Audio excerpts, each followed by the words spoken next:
క్షమించాలి. ప్లీజ్. నాకు నా ఫ్రెండ్ కూతురిది పెళ్ళుంది. సో, వెళ్ళాలని యాక్చువల్‌గా ఎళ్ళిపోయాడిని. నిన్న బెన్నీ గారు ఫోన్ చేసి నాకు అంటే మరి నా అవార్డొచ్చినప్పుడు ఖచ్చితంగా ఉండాలి కదా! అందుకే కొంచెం తొందరగా ఎళ్ళిపోదాం అనుకుంటున్నాను. ఏమనుకోవద్దు.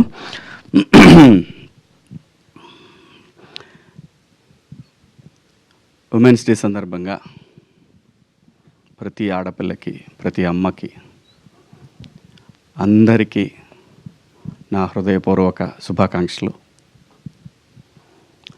దండోరా.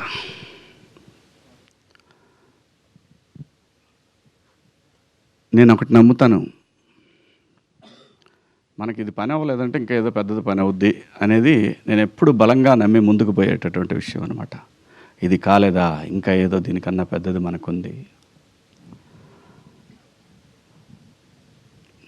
ముఖ్యంగా ఈ గద్దర్ అవార్డ్స్ సందర్భంగా మా ఈ సినిమాకి గుర్తించి జ్యూరీ మెంబర్స్ ఇచ్చినటువంటి అవార్డ్స్కి కృతజ్ఞతలు.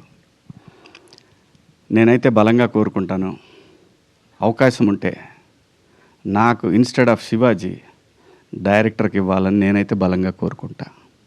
అవకాశం లేదు. సో, అందరి అభిప్రాయాలను గౌరవిస్తూ తెలంగాణ ప్రభుత్వానికి, జ్యూరీ సభ్యులకు అందరికీ పేరు పేరున ధన్యవాదాలు. మరీ ముఖ్యంగా ఈ సినిమాకి ఏదైనా అండి, ఒక శంకులో పోస్తేనే తీర్థం. అలాంటిది ఒక గొప్ప నటుడు ఎన్టీఆర్ గారి సినిమాకి ఒక ట్వీట్ అనేది ఒక ప్రభంజనంలాగా యావత్ తెలుగు జాతికి ఈ సినిమా దగ్గరైంది. దానికి ఎన్టీఆర్ గారికి హృదయపూర్వక ధన్యవాదాలండి. అలాగే ఈ సినిమాకి మంచి మ్యూజిక్ని అందించిన మార్క్ రాబిన్ గారికి, అలాగే ఈ సినిమా నా పాత్రకి ఈ పాత్రని డైరెక్టర్ గారు అడిగినప్పుడు నన్ను అంగీకరించిన బెన్నీ గారికి, అలాగే ఈ సినిమాకి ఇంత మంచి అప్లాజ్ రావడానికి కారణమైన ఈ విజువల్స్ ఇవన్నీ తీసిన కెమెరామెన్ వెంకట్ గారికి, అలాగే ఎడిటరు ఒక మహిళ సృజన, తనకి పనిచేసిన ప్రతి టెక్నీషియన్కి ఈ అవార్డు వెళ్తుందండి. అందులో ఎటువంటి సందేహం లేదు. ఎవ్రీబడి డిజర్వ్ ఫర్ దిస్, అనుమానమేం లేదు. అందరూ ఎంత గొప్పగా యాక్ట్ చేశారంటే ప్రతి ఒక్క ఆర్టిస్టు ఈ ఒక్క సినిమా తెలుగు టాలెంట్ ఎంత ఉందనే దానికి ఒక చిన్న మీటర్ అండి, ఒక చిన్న మీటరు. ఏ ఒక్కరు కూడా ఇంత కూడా నటన అనేది కనపడకుండా జీవించినటువంటి ఓ మంచి లైబ్రరీ లాంటి సినిమా ఈ సినిమా మాత్రం. అందులో చేసిన ప్రతి ఒక్క ఆర్టిస్టు అద్భుతం అద్భుతం అద్భుతం, అంత బ్రహ్మాండంగా చేశారు. అలాగే ఈ సినిమాకి సాహిత్యాన్ని అందించిన నేను కాసర్ల శ్యామ్ గారు, పూర్ణాచారి, ఇంకా శ్రీమణి అందరూ కూడా అండి ఎంత బ్రహ్మాండంగా ఇన్వాల్వ్ అయి రాశారు. అందరికీ కూడా పేరు పేరున ధన్యవాదాలు. అలాగే ఈ సినిమాకి పనిచేసిన ప్రొడక్షన్ టీము అందరికీ కూడా, ప్రొడక్షన్ డిపార్ట్మెంట్కి, ఎడ్వర్డ్కి అందరికీ పేరు పేరున ధన్యవాదాలు, శుభాకాంక్షలు. దండోరా సినిమాకి అసలు ఈ కథ రాయాలని తనకు అనిపించడం అనేది మా కోసమే రాసినట్టున్నాడు మురళీ గారు. ఎందుకంటే అండి, ఏ చర్య ఎందుకు జరుగుతుందో ఈ సృష్టిలో ఎవరికీ తెలియదు. నాకు తెలియదు. ఇతనికి నానంటే సచ్చిన చేసేవాడిని కాదు. నాకు చెప్పలా ముదురులు అన్నీ. ఆ అమ్మాయి నా కూతురు అంటే క్వశ్చనే లేదు. నవదీపు ఏందేందో చేశారు, మొత్తానికి నన్ను మాయ చేశారు. నాకు తెలియదు.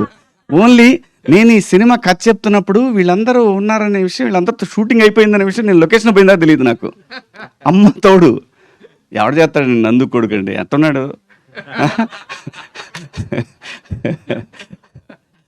సరే, నవదీప్ అంటే మా సర్పంచ్ ఓకే, చేయొచ్చు. నందు కొడుకేండండి ఘోరంగా, మరి అన్యాయం, అరాచకం అది. కానీ దానికోసం నేనే ఏదో నా తిప్పలు నింబడి అంటే అనుకుంటారు యాక్టర్లు వాళ్ళకి టైంకి వస్తారు, డబ్బులు ఇస్తే చేసేసి వెళ్ళిపోతారు అంటారు. కాదండి, ఈ సినిమాకి నేను చేసిన పని తనకు కూడా తెలియదు. నేను నిద్రపోవాలా చాలా రోజులు. ఎందుకు నిద్రపోలేదంటే పూర్తి టైం 8 అవర్స్ నేను ఎప్పుడు నిద్రపోలా. ఓ 3 అవర్స్ నిద్రపోయాను. మొహం నిద్ర లేకపోతే ఉబ్బిద్ది. కొంచెం జీవం చచ్చిపోద్ది ఫేస్‌లో.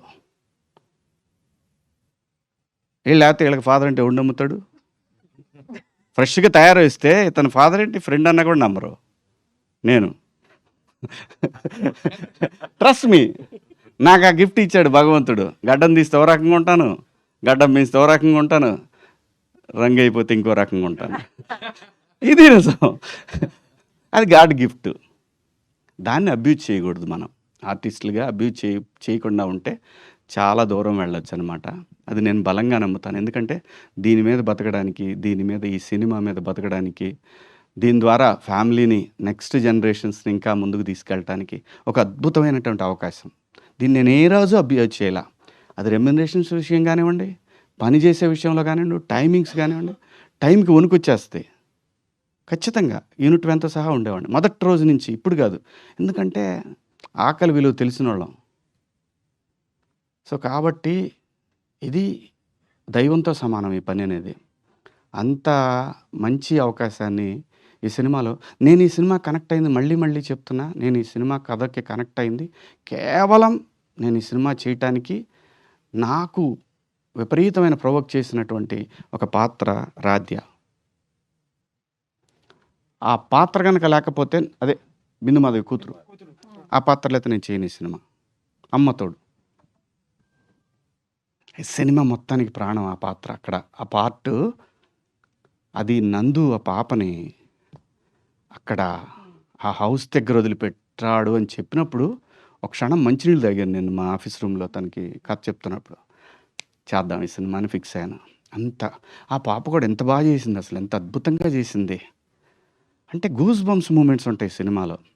నాకు కథ చెప్పేటప్పుడు కూడా తను అదే చెప్పాడు, నేను అంతే రియాక్ట్ అయ్యాను. సో చాలా నేను నిజంగా కూడా ఈ సినిమాకి మా డైరెక్టర్కి బెస్ట్ డైరెక్టర్ అని వస్తాను ఎక్స్పెక్ట్ చేశాను నేను. అంటే మన ఎక్స్పెక్టేషన్స్ అన్నీ ఒకేసారి ఎప్పుడు కూడా అవ్వాలని రూల్ ఏం లేదు. సో మావాడు అన్నట్టు నెక్స్ట్ టైం ఖచ్చితంగా ట్రై చేయి మురళి. ఖచ్చితంగా ఇంకా ఈ సినిమాకి ఇంతటితో ఇదేం ఆగదు, ఇది చాలా దూరం వెళ్ళాల్సింది ఉంది, వెళ్తుంది కూడా, అనుమానమేం లేదు. ఎందుకంటే ఆ రైటింగ్లో ఉన్నటువంటి దమ్ము అండి అది, ఆ రైటింగ్లో ఉన్నటువంటి దమ్ము అది. ఆ దమ్ముని నేచర్ ఊరికే వదిలిపెట్టదు, చాలా దూరం తీసుకెళ్తుంది. చాలా అవార్డ్స్ వస్తాయి ఈ సినిమాకి ఖచ్చితంగా. ముఖ్యంగా నేను కాసార్ల శ్యామ్ గారికి కూడా గట్టిగా ఎక్స్పెక్ట్ చేస్తున్నాను. సాంగ్ రాసింది ఆయన, దండోరా అనే సాంగ్ పాడిన ఆయన తమిళ ఆయన కదండి, యాంథోనీ దాస్. ఏముంటుందండి ఆ గొంతు, ఏం గొంతు అండి అది. భగవంతుడు ఒక మనిషికి ఇక్కడ కొన్ని కళలు ఎందుకు ఇస్తాడంటే దాన్ని ఎంజాయ్ చేయాలి, సమాజం ఎంజాయ్ చేయాలి. ఎంజాయ్ చేయడానికి ఒక్కొక్క మనిషికి ఒక్కొక్క కళ ఇస్తాడు. ఆ కళ రూపంలోనే ఈ దండోరాలో మీకు అవన్నీ కనిపెడతాయి. ఎందుకంటే సురేష్ బాడీ మీద అన్న నేను ఒక్కసారి వస్తానే అంటాడు. అర్రేని అంటే ఒక్కొక్కళ్ళు మళ్ళీ ఆ అబ్బాయి బండి తీసుకొని వచ్చేది ఊళ్ళో, టెంట్ కదా, టెంట్ క్యారెక్టర్ ఎంత అండి అసలు. ఒక్కొక్క పాత్ర ఎంత అద్భుతంగా రాశాడు. ఆ పెన్ను నుంచి ఎలా వచ్చిందో నాకు తెలియదు మురళి గారు, అద్భుతం. You are awesome. నేను చెప్తున్నా కదా, లాంగ్ వే టు గో. మా మురళి డెఫినెట్గా అండి. మురళి ఏంటి, నేను కూడా డౌన్ అయ్యాను నిన్న మొన్న, నాకు తెలుసు ఆ పెయిన్. మురళికి నేను చెప్పాను 365 days 24/7 నేను కాల్ అవేలో అని చెప్పా. నేను యాక్ట్ చేయాల్సిన అవసరంలా, తనకి నీడ్ ఉంది అంటే ఐఆమ్ దేర్ నేనని చెప్పి ఒక భరోసా ఇచ్చాను నేను. ఎందుకంటే హీ డిజర్వ్స్ అండి. జాబ్ వదిలేసి సినిమా మీద ఒక ప్రేమతోటి ఇక్కడికి వచ్చాడు అంటే తమాషా కాదండి. ఎవరైనా సరే సాక్రిఫైస్ ఓకే, తన పేరు, ప్రతిష్టలు, డబ్బు ఇవన్నీ కావచ్చు, కానీ సాక్రిఫైస్కి ఒక వాల్యూ ఉంటుందండి నేచర్లో, అనుమానమే లేదు. దాంట్లో నిజాయితీ ఉంటే ఈ నేచర్లో ఖచ్చితంగా నేచర్ నీతో నిలబడుతుంది మురళి గారు. ఎక్కడికి పోదు ఇది ఎక్కడికి పోదు, చాలా దూరం వెళ్తుంది. అలాగే ఈ సినిమాలో పనిచేసిన ప్రతి ఒక్క ఆర్టిస్టు, అదిగో మావాడు సర్పంచ్ కానీ, నందు కానీ, ఆ అమ్మాయి ఆ కారు దోలే సీన్లో అయితే నిజంగా నాకు బాగా సినిమాలో బాగా నవ్వొచ్చే సీను వీళ్ళిద్దరు కారు సీన్ అనమాట. అలాగే మన తమ్ముడు నా నా నా అల్లుడు రవికృష్ణ అబ్బాయి పేరు ఎప్పుడు కన్ఫ్యూజే నాకు. రవికృష్ణ కానీ ఎంత బాగా చేశాడండి, ఎంత బాగా చేశాడు. తను ఉందిలేమ్మా, గుర్తుంది. అంత ఈజీగా అలా మర్చిపోతా. నువ్వు నా కూతురు అంటే ఏ తను ఒక ఎక్స్ప్రెషన్ అండి, ఒక ప్లేస్ బాగా గుర్తు తెచ్చుకోండి. చనిపోదామని డిసైడ్ అయ్యి ఆ హాస్పిటల్లో ఒక ఎక్స్ప్రెషన్ ఉంటుంది చూసారా, అసం బ్రహ్మాండంగా చేసింది, అసలు అద్భుతంగా చేసింది. నందు సైక్ సిద్ధార్థ్ ఓకే ఎరక్కొట్టాడు. ఇంకా ఎవరున్నారు, రాధ్య నెంబర్ 1 ఆ పిల్లకే ఇస్తాను నేను, రాధ్య. అలాగే బిందు మాధవి గారు, చెప్పనండి మీరు చెప్పండి. అలాగే బిందు మాధవి గారు, ఆ రోజే చెప్పాను నేను, తెలుగులో అమ్మాయిలకు కానీ అబ్బాయిలకు కానీ టాలెంట్కి కొద్దవే లేదండి. ఫైనెస్ట్ యాక్ట్రెస్ అమ్మాయి, చాలా చాలా చాలా మంచి పాత్రలు చేయొచ్చు. ఎక్కడో ఎయ్యో చిన్న అదే చూద్దాం అనే వద్దు, బ్రహ్మాండంగా చేయగలం. బ్రహ్మాండంగా అంటే ఈ దేశంలో ఏ భాష కన్నా తక్కువ కాని నటులు మన తెలుగు సినిమాలో ఉన్నారండి. ఇవ్వండి, మీరు ఇవ్వాలే కానీ మళ్ళీ పెట్టద్దు స్టేచర్లు ఇవన్నీ పెట్టద్దు. ఒక పాత్ర ఇస్తే కదా స్టేచర్ తెలిసేది. స్టేచర్స్ లేవు, కథే అల్టిమేట్ స్టేచర్, అదే వస్తుంది. ఒక ఆర్టిస్ట్కి స్టేచర్ అదే వస్తుంది. కథని నువ్వు క్రియేట్ చేయి, ఆర్టిస్ట్ ఖచ్చితంగా ఆ స్టేచర్ని తీసుకొస్తాడు. మంచి పాత్రలు పోతున్నప్పుడు ఎలా బాధేస్తుంటే కడుపు మండిపోతుంటుంది.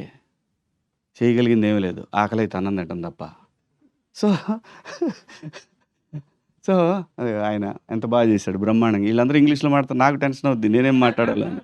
మీ అమ్మకు అలా, ఎందుకంటే బాగా చదువుకున్న వాళ్ళు వీళ్ళందరూ, అందరూ చదువుకున్నోళ్ళు. మనమే బిఏ తెలుగు మీడియం, ఒక్కోసారి కంగారు అవుతుంటుంది, వాళ్ళు ఇంగ్లీష్లో మాడుతుంటారు, టెన్షన్ అవుతుంటుంది. కానీ మనకిచ్చాడు బ్రహ్మాండమైన నటన అనే ఒక అద్భుతమైనటువంటి సాధనాన్ని. దాంతో అమెరికాలో కూడా బతికేయచ్చు ఇంగ్లీష్ రాపోయినా. సో చాలా హ్యాపీగా ఉందండి. Thank you Murali, thank you. మళ్ళీ చెప్తున్నాను, any time any centre single hand.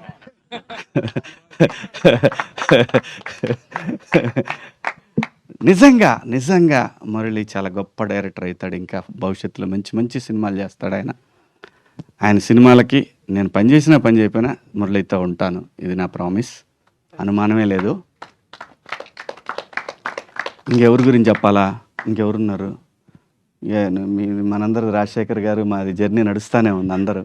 అందరూ కూడా మావాడు నవదీప్ రాలేదు ఇవాళ, మావాడు ఏ టూర్లో ఉన్నాడో ఏడ ఉన్నాడో మరి, సర్పంచ్ సాబ్ ఏడ తిరుగుతున్నాడో ఈ భూమి మీద. అద్భుతంగా చేశాడు, మంచి యాక్టర్, తెలుగులో మనకి one of the finest actor. So ఇంకా ఈ సినిమాలో ఎవరన్నా ఇంకా ఆర్టిస్టులు చాలామంది ఉన్నారు ఈ సినిమాలో, బొచ్చెడు మంది ఆర్టిస్టులు ఉన్నారు. అందరికీ పేరున కంగ్రాచులేషన్స్. అలాగే బెన్నీ గారు, మీరు డెఫినెట్గా నేను చెప్తున్నా కదా, లాంగ్ వే టు గో. కొంచెం కొరతనం ఉంది మా వాడి దగ్గర, అది మాత్రం నేను ఖచ్చితంగా చెప్పాలి. ఎందుకంటే లైఫ్లో అండి అవకాశాలు చాలా వస్తాయి, ఈ ఏజ్లో ఎక్కువ వస్తాయి. ఏజ్ దాటిపోయినాక ఎవడ పట్టించుకోడు మనకు. ఇంకా గొప్ప సినిమాలు తెస్తాడు, ఇది మాత్రం గ్యారంటీ, అనుమానమే లేదు. తనకి భగవంతుడు ఆ స్కిల్ ఇచ్చాడు, కథను జడ్జ్ చేసే ఒక స్కిల్ ఇచ్చాడు. మనకి తెలుగులో గొప్ప సినిమాల పేర్లు తీసుకుంటే బెన్నీ గారి పేరు కూడా వస్తుంది. ఇంకా నెక్స్ట్ రాబోయే సినిమాలు కూడా ఖచ్చితంగా మంచి కథలు పట్టుకుంటాడు, చాలా దూరం వెళ్తాడు. ఈ పేరు గుర్తుంటుంది.